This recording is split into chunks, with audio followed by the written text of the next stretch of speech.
On a dit que c'est le Ismul A'zam, par lequel Allah Ta'ala exauce toute demande. Effectivement, il y a toute une- on peut parler même de littérature.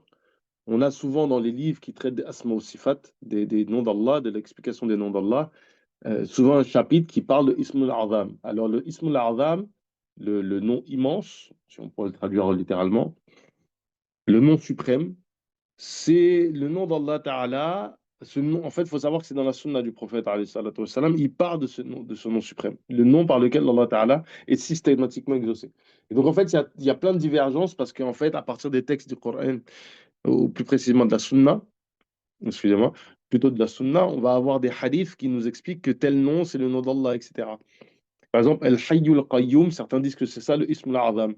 À noter, c'est intéressant que euh, lors de la bataille de Badr, le prophète, alayhi salatu wassalam, et ça on l'a vu, faire, faire le zikr, c'était par Ya Hayyu Ya Qayyum, sans rajouter rien d'autre. On rapporte qu'il faisait dans le sujoud, donc on rapporte qu'il faisait debout devant la bataille, les mains levées. On a, on a aussi comme preuve le fait que le prophète alayhi salatu wassalam, dit dans tel ou tel et tel verset, il y a le Ismul A'zam. On a des récits qui sont rapportés où un compagnon rentre dans la mosquée, fait une doha et dit ah, il est invoqué par l'Ism al-Azam. Et en fait, à l'issue de ça, il y a plusieurs divergences, mais c'est intéressant de noter que l'avis, probablement l'avis prépondérant, notamment chez les soufis, c'est de dire qu'en fait, c'est pas un nom en particulier, c'est lié à la pureté de l'intention lors de la demande. Le fait de se tourner exclusivement vers Allah Ta'ala. Et à ce moment-là, quel que soit le nom avec que tu évoques, sera le Ism al-Azam.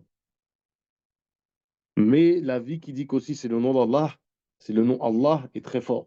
C'est un des avis qui est retenu. Il y en a qui disent que c'est Allah, certains disent que c'est Hu, Hayyu Qayyum, d'autres qui disent que c'est Allahu la ilaha illa hu, etc., etc., etc.